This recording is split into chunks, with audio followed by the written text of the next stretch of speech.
Hey guys, welcome back to another midweek episode of the Calcio Unheralded Legends portion of the Pazza podcast. Before we jump into this, please give me a like, subscribe, comment, anything like that. Be much appreciated.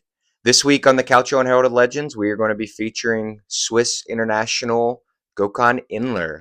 He was born on the 27th of June, 1984, in a small train junction type town in Switzerland called Olten. It's got a population of about 19,000 people. He joined the FC Olten Academy at age 8 and would stay there until 1998 before joining FC Solerton. He would stay there for the next 4 seasons until 2002 at the age of 18. He would then spend the next 3 seasons in the youth setup for FC Basel until 2005 when first team Swiss League football came knocking at his door.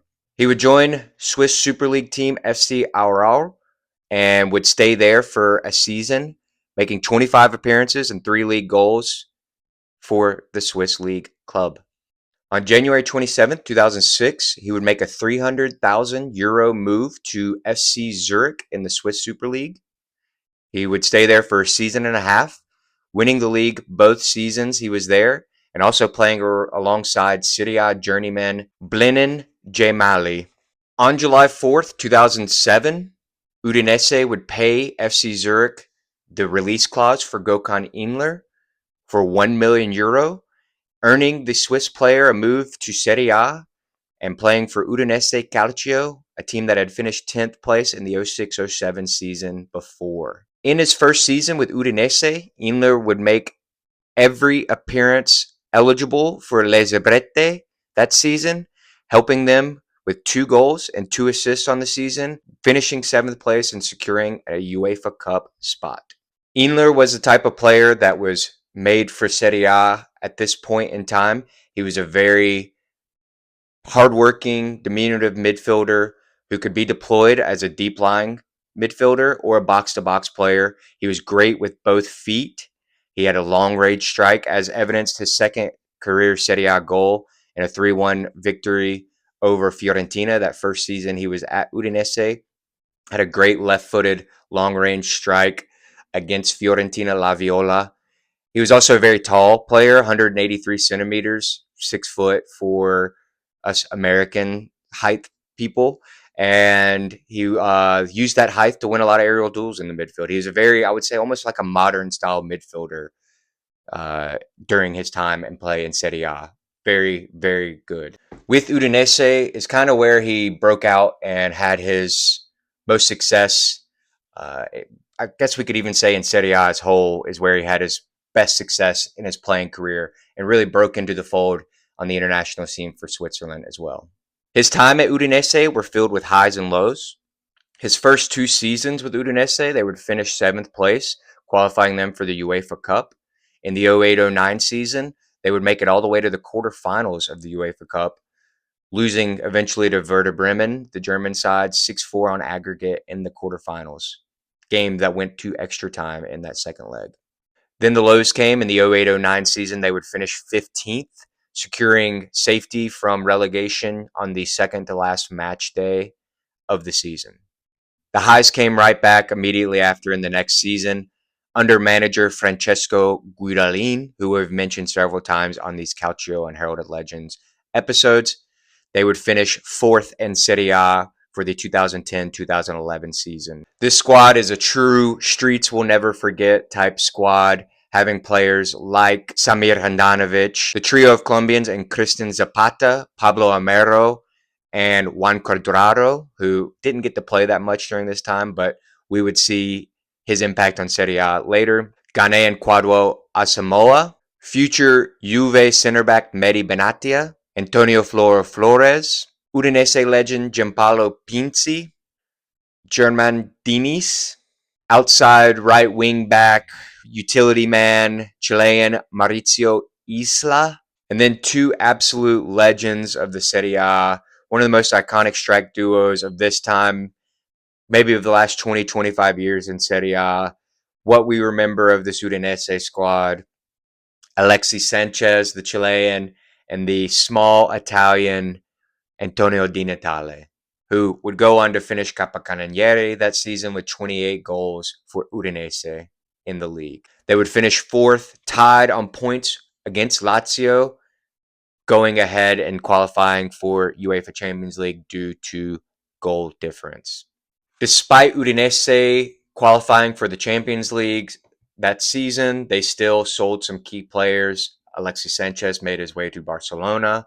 Gokhan Inler would make a 13 million euro move in that summer to Napoli, a squad who had finished 4 points ahead of Udinese in the Serie A, also qualifying for Champions League. First season when Napoli was a great success. He would score his first goal for Napoli December 7th, 2011, in the final group stage match against Villarreal for Napoli in the Champions League, earning them qualification after winning that match 2-0 to the knockout matches. Inler would also go on to score in the round of 16 matchup against Chelsea, a matchup where they were eventually eliminated from the Champions League 5-4 on aggregate against the Blues of London. That season, the Partenopei of Napoli would also win some silverware, beating Juventus in the Coppa Italia final 2-0, marking Inler's first piece of silverware in Italy. He would also win the Coppa Italia with Napoli in 2014, which would be the last season with him at Napoli. His time at Napoli, though, is being remembered with the great trio ahead of him: Edison Cavani, Marek Hamsik, Ezekiel Lavezzi. Inler was no smudge in that lineup as well. He would make 118 appearances, scoring 9 goals throughout his 3 seasons there in Naples.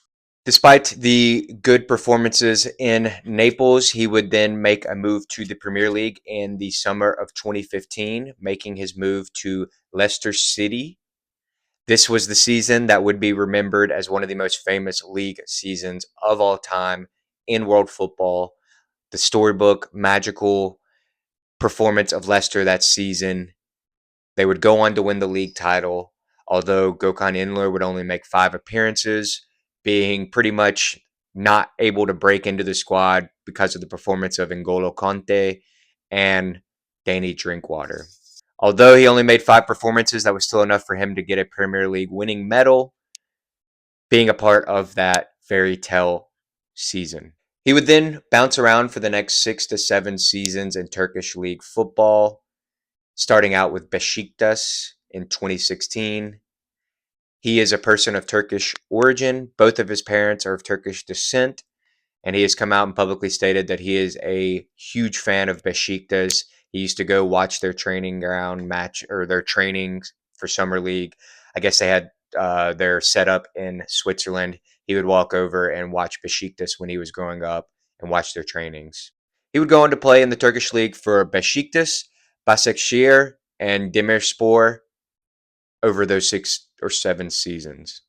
He would eventually retire in 2024 with Besiktas. His international career, he featured in the youth under 21 setups for both Switzerland and Turkey, eventually being tied to the Swiss national team after making his first team appearance on the 2nd of September in 2006 in a friendly match against Venezuela. He would go on captaining the Switzerland senior side from 2011 to 2015, also being the captain of the squad that made the round of 16 in the 2014 World Cup. Gokhan Inler officially retired from first team football in 2024, as I said, with Besiktas. He would then make his move into the front office of football, being signed as the technical director for Udinese Calcio in the summer of 2024. It's a role that he still holds to this day.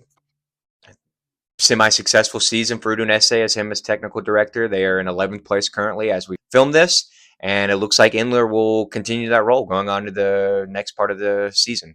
Inler is a player very important in Serie A, in my opinion. He played a lot of matches, huge for that streets will never forget type squad, like I said, for Udinese.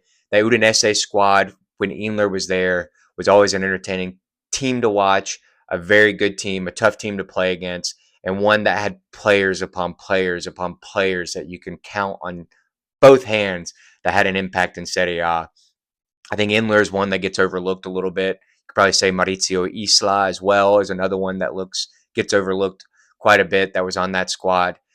But Inler was a mainstay in the midfield for that team, so I think he needed to get some recognition. So, if there's any other players you guys want to hear about, and or have any suggestions for anybody that I could do on this segment, please feel free to comment. Let me know. Again, please like, subscribe, all that stuff.